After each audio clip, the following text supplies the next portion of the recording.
Au nom du Père et du Fils et du Saint-Esprit, ainsi soit-il. Il faut qu'il y ait des hérésies afin que ceux parmi vous qui ont une vertu éprouvée soient reconnus. Ce sont les paroles de l'apôtre Saint Paul dans la première épître aux Corinthiens, au chapitre 11, inspirées par le Saint-Esprit. Donc l'existence des hérésies, selon l'apôtre, est une nécessité. Il est impossible d'empêcher les hérésies. Notre Seigneur Jésus-Christ, dans l'Évangile, dit la même chose au sujet des scandales. Il est nécessaire, dit Jésus, qu'il arrive des scandales. Ceci à cause de l'orgueil, de la misère humaine, de l'homme déchu, de sa faiblesse, surtout quand il s'éloigne du bon Dieu. Mais le bon Dieu est si puissant que du mal, il tire un plus grand bien, dit saint Augustin. C'est, comme nous le rappelle l'apôtre, la pratique plus forte de la vertu de la part des chrétiens qui, pour résister, doivent croître dans la foi, la charité, doivent plus se sanctifier, être plus solides, plus parfaits, et ainsi être approuvés, dit saint Paul, et récompensés par Dieu. Chaque époque de l'Église est différente. Chaque époque, donc, a son problème, pourrait-on dire, de l'heure présente. Les hérésies et les scandales ne sont pas les mêmes. Et donc, les catholiques doivent fortifier leur foi dans les vérités, justement, de foi ou de morale, qui sont contestées, pire que cela, attaquées, pour assurer notre propre fidélité et pour défendre notre foi, témoigner de Jésus-Christ, comme nous l'a rappelé Jésus dans l'Évangile.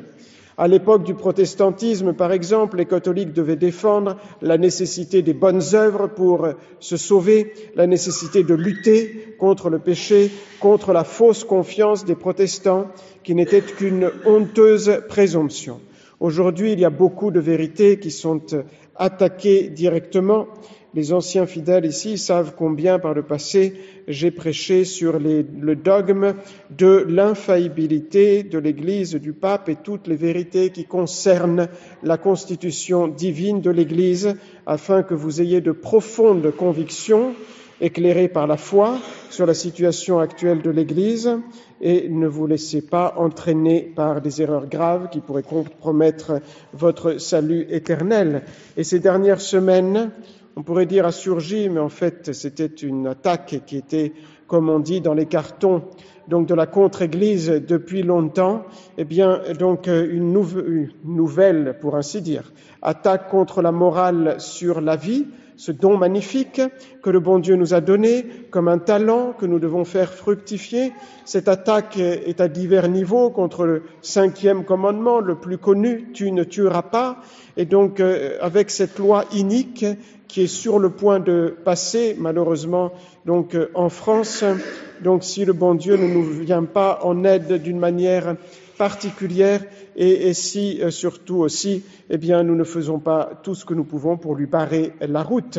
Donc c'est cette prétendue, vous le savez, loi qui, donc, pour l'aide à mourir, qui devrait être intitulée l'aide à tuer, puisqu'il s'agit, eh bien, d'ouvrir déjà bien grand la porte pour le suicide assisté, l'euthanasie, c'est-à-dire pour que les Français se tuent eux-mêmes, c'est cela le suicide assisté, ou donc soient tués par les autres, c'est cela l'euthanasie. Car l'euthanasie, eh bien, c'est tuer son prochain de façon non douloureuse pour lui éviter, soi-disant, une mort douloureuse. Mais les vrais mobiles, et je le disais déjà dimanche dernier, sont très souvent autres, comme l'égoïsme le plus raffiné, afin de ne pas avoir à s'occuper des malades, et aussi l'avarice qui désire l'argent, c'est-à-dire recevoir l'héritage. C'est toute la vision contraire qui est celle de Satan, n'est-ce pas, contraire à celle de Dieu et donc de l'Église catholique. Une personne fidèle donc rappelait cette semaine que justement pour nous qui avons la foi, c'est voir ce qu'on ne voit pas, eh bien les malades sont les paratonnerres de la société quand ils vivent chrétiennement leur maladie et leur souffrance et quand on les y aide. Et donc dimanche dernier, j'ai déjà abordé ce sujet, vous le savez, en rappelant les grandes lignes de la morale donc de catholique tirées de l'Évangile. Mais voilà que les lois sont si insidieuses Et il ne faut pas donc que nous soyons naïfs. Nous n'avons pas le droit d'être naïfs. Donc c'est trop grave. La situation est trop grave dans notre pays sur ce sujet aussi. Et donc aussi certains médecins sont si imprégnés des nouveaux principes révolutionnaires que nous devons connaître à fond la morale chrétienne pour d'abord vous défendre vous-même, n'est-ce pas, défendre vos proches et donc défendre justement la morale contre, par exemple, une mort qui ne serait pas décidée par le bon Dieu, mais qui serait décrétée par votre prochain. Et donc, bien mettre en lumière l'équilibre, la justesse, la noblesse, l'humanité de la morale chrétienne qui à la fois s'abaisse pour fortifier les plus faibles et les aider et incite les plus généreux à monter plus haut, eh bien c'est montrer en contrepartie non seulement la monstruosité et la perversité de cette dernière loi, mais aussi celle de la loi précédente, qui est la loi Claes-Leonetti, du nom des 2 députés donc, qui l'ont élaborée. Et cette loi qui est en vigueur maintenant, donc beaucoup de catholiques la croient inoffensive, et j'avoue que c'était aussi mon cas, alors qu'en fait, elle n'est que le premier jalon et le galop d'essai de l'immoralité de la nouvelle, la loi Falorni. La morale catholique répond à 3 questions principales, fondamentales, qui se posent très souvent à la conscience de tout catholique, soit pour nous-mêmes, soit pour les autres.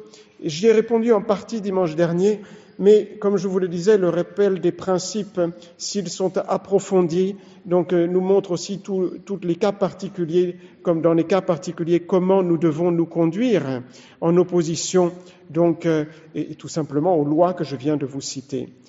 Tout d'abord, toute personne a le droit et le devoir de prendre soin de sa santé, de sa vie, en employant tous les moyens ordinaires pour cela, suivant les circonstances, évidemment, de personnes, de lieux, d'époques, de cultures, mais nous ne sommes pas tenus d'employer les moyens qui sont extraordinaires. Extraordinaires soit pour nous-mêmes, soit pour un autre, c'est-à-dire pour notre famille, parce que ce serait une obligation trop sévère, trop lourde pour la plupart des hommes, et cela rendrait dans ces cas trop difficile l'acquisition de biens supérieurs qui sont les biens spirituels, qui est la santé et la vie spirituelle. Et vous savez que certains moyens qui autrefois étaient extraordinaires ne le sont plus à l'heure actuelle. Du temps de Pie XII, la respiration artificielle était extraordinaire, ce qui n'est pas le cas à l'heure actuelle. Or, la loi Leonetti, que je vous citais, de 2016, ouvre déjà la porte à l'euthanasie, puisque le patient peut demander l'arrêt de traitements qui le maintiennent en vie, c'est-à-dire sans lequel il ne peut pas vivre, et ensuite il peut, à la suite de cela, demander une sédation profonde, c'est-à-dire pour les jeunes un endormissement jusqu'au décès. Mais vous savez que beaucoup de malades aujourd'hui ont des traitements qui leur permettent de vivre et qui sont des moyens tout à fait ordinaires, des traitements tout à fait ordinaires donc pour notre époque. Et donc cette loi est déjà vraiment la porte ouverte au meurtre, donc à l'euthanasie. Et la loi prévoit, la loi qui est en vigueur maintenant depuis 2016, que la famille n'a pas son mot à dire. Elle doit accepter ce projet de loi, qui est en fait une décision de mort, et qu'il faut rassurer la famille. C'est-à-dire qu'il faut leur dire, rassurez-vous, votre parent a décidé de se donner la mort, mais tout va bien se passer, n'est-ce pas? On va faire cela en douceur. Et le médecin doit obtempérer dans cette histoire macabre, c'est la loi qui le dit, ou alors il doit trouver un collègue qui a une conscience un peu moins obscurcie pour faire ce sale boulot, n'est-ce pas? Donc de tuer son prochain. Au sujet des soins de la santé, le patient, désireux d'éviter ou de calmer la douleur, peut, sans aucune inquiétude de conscience, utiliser les moyens trouvés par la science pour cela. Vous savez qu'on peut même utiliser l'anesthésie, c'est-à-dire l'endormissement complet pour une opération, puisqu'il y a un motif grave. Mais si les analgésiques et les narcotiques vont jusqu'à enlever la conscience, alors là, il y a des limites qui sont très précises, des règles morales à respecter et qui nous font toucher du doigt l'équilibre et l'humanité de la morale de l'Évangile. On pourrait faire une objection. Dieu nous dit dans l'Évangile, il faut être parfait. Et donc, il semblerait qu'il faut accepter les conditions de vie offertes par la providence du bon Dieu, surtout donc pour les mourants qui vont bientôt comparaître devant le bon Dieu, et donc accepter toutes les souffrances physiques. Eh bien, l'Église répond ceci. La solution de ces cas peut se trouver soit dans l'acceptation de la souffrance physique, soit dans le refus, c'est-à-dire dans le soulagement de la douleur physique. Et donc, si le malade veut librement souffrir pour gagner plus de mérite, pour s'unir plus aux souffrances de notre Seigneur Jésus-Christ, pour sauver des âmes, c'est très vertueux. C'est même parfois tout à fait héroïque. Et dans ce cas, il faudra aider le malade à vivre donc ces moments le plus chrétiennement possible. Mais, dit le pape Pie XII, sinon, il n'est pas opportun pour les grands malades et les mourants de leur suggérer ces considérations ascétiques, car souvent, les souffrances aggravent l'état de faiblesse et d'épuisement physique, entravent l'âme et minent les forces morales au lieu de les soutenir, de sorte que le malade risque de perdre l'intention volontaire, évidemment soutenue par la grâce de Dieu, d'accepter la volonté de Dieu et d'offrir ses souffrances. Par contre, dit le pape, la suppression de la douleur procure une détente physique et psychique qui facilite la prière et rend possible un don plus généreux de soi-même. Tout cela, je vous l'ai dit, donc, même si ce n'est pas exactement de la même manière dimanche dernier, mais il y a une question beaucoup plus délicate. Et donc il faut approfondir, je pense, donc il me semble donc vraiment utile, si ce n'est nécessaire, dans un pays qui est devenu fou. C'est la question des narcotiques pour soulager la douleur, donc, mais qui vont en même temps diminuer et supprimer la conscience du malade, et en particulier pour le mourant. Car si l'analgésique a comme but seulement d'enlever la douleur, algos en grec signifie la douleur, donc même si on peut s'abîmer aussi la santé, et gravement avec ces médicaments en abusant, les narcotiques enlèvent aussi en même temps la conscience. Narcos en grec c'est la torpeur, et on les appelle aussi les narcotiques les opioïdes, qui vient de opium. Et donc c'est là où la médecine moderne transgresse très gravement le commandement du bon Dieu. Tout d'abord parce qu'on ne peut pas se priver de la conscience que pour un motif grave. Parce que quand on n'a plus la conscience, on n'est plus un véritable homme. On ne peut plus poser des actes humains, n'est-ce pas? On n'est plus raisonnable et libre. Et donc, je signalais aussi dimanche dernier, chacun sait que faire cela sans vraie nécessité, se priver de la conscience sans vraie nécessité, c'est le cas de l'ivresse, c'est le cas de la drogue, c'est un péché grave, c'est se soustraire aux exigences de sa vie personnelle et familiale et abîmer sa santé. Et donc le principe moral est celui-ci.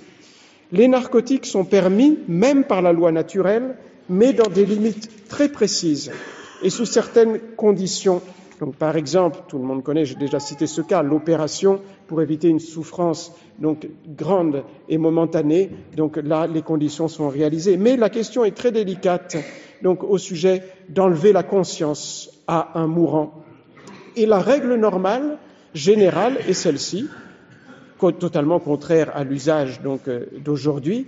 Eh bien, il n'est pas licite, il n'est immoral d'enlever la conscience à un mourant. Nous avons l'exemple de notre Seigneur Jésus-Christ qui a voulu mourir en pleine conscience. Vous savez qu'on lui a proposé même de boire du vin mêlé du vinaigre, et il a refusé pour garder toute sa conscience. Et nous avons surtout la praxis de l'Église qui demande qu'on récite les prières des agonisants donc auprès du malade pour l'aider à mourir dans la bonne formule, n'est-ce pas, et donc à quitter cette terre pour aller dans le ciel. Donc si le malade est inconscient, les prières sont toujours bonnes, les prières des agonisants. Mais si le malade est conscient, il va recevoir de la lumière, de la consolation, de la force.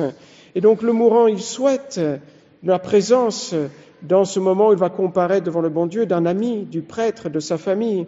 Il veut garder la possibilité jusqu'au dernier moment de dire une prière, de dire un dernier mot à sa famille. Et le frustrer de ce droit, c'est inhumain.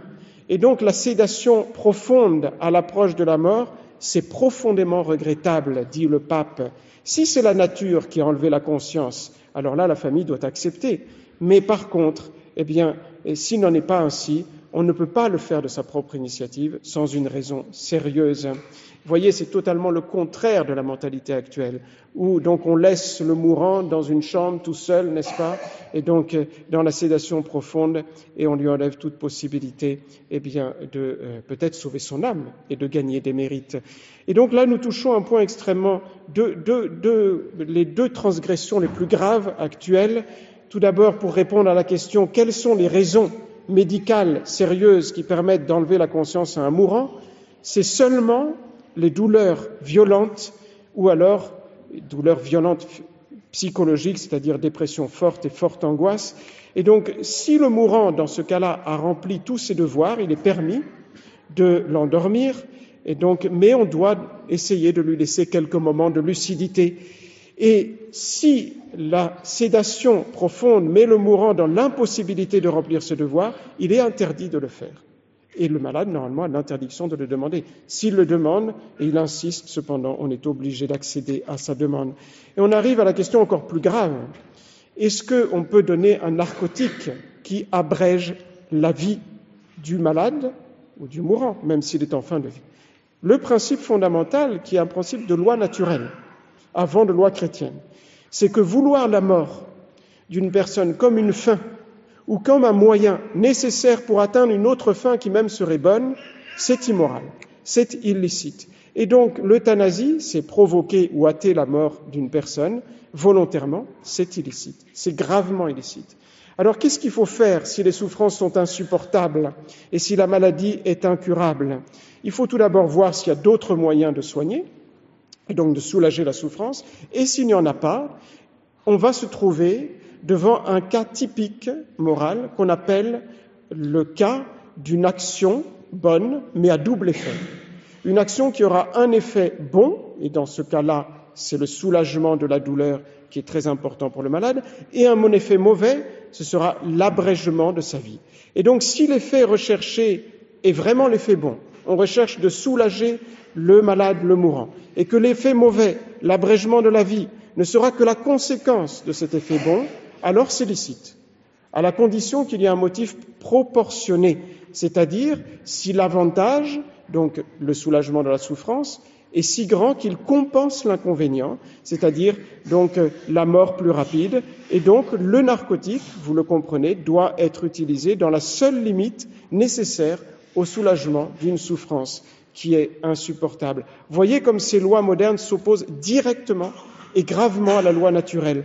La loi Leonetti, de façon hypocrite et cachée, c'était le pied dans la porte, comme l'a dit Jean-Louis Touraine, qui est un franc-maçon de haut niveau, le père de Marisol Touraine, qui était la ministre de la Santé. C'est le pied dans la porte pour arriver à une euthanasie ouverte, pratiquement à tout le monde, petit à petit, puisque par cette loi, le patient dont le pronostic vital n'est pas engagé peut décider, c'est la loi actuelle, d'arrêter les traitements s'il lui juge tout seul que c'est de l'obstination, donc déraisonnable. Et la famille n'a rien à dire.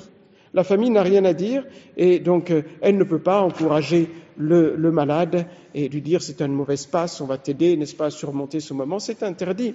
Et la loi Falorni, celle qui risque de passer, eh bien dit que toute personne qui juge qu'elle est dans une souffrance physique ou psychologique insupportable peut demander de se tuer, c'est le suicide assisté, ou de se faire assassiner, c'est l'euthanasie, et donc, et si vous le dissuadez, vous risquez 2 ans de prison.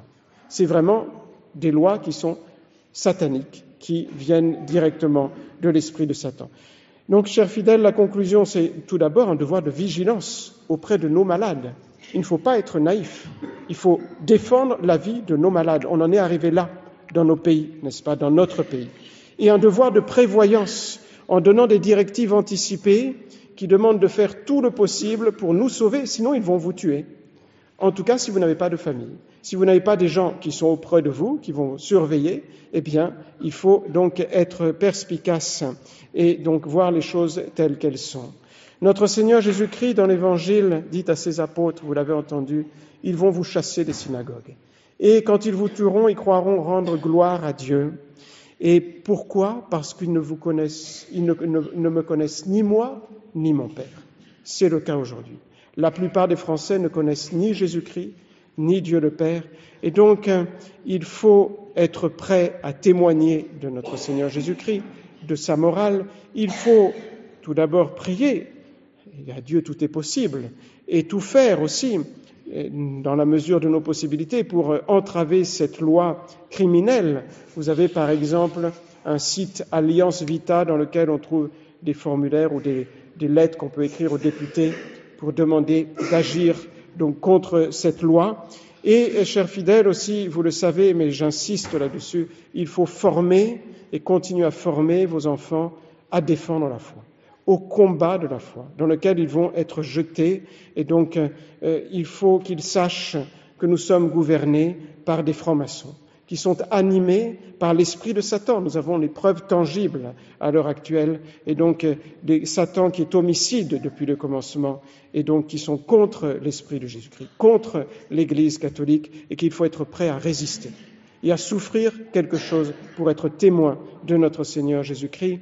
Et donc demandons à notre Seigneur, à la Sainte Vierge, comme l'oraison de la messe le dit, cette volonté d'être fidèle à suivre Jésus-Christ et ce cœur sincère pour le servir, afin qu'après l'épreuve, comme dit saint Paul, nous soyons reconnus par Jésus-Christ comme ses fidèles et récompensés par lui. Au nom du Père et du Fils et du Saint-Esprit, ainsi soit-il.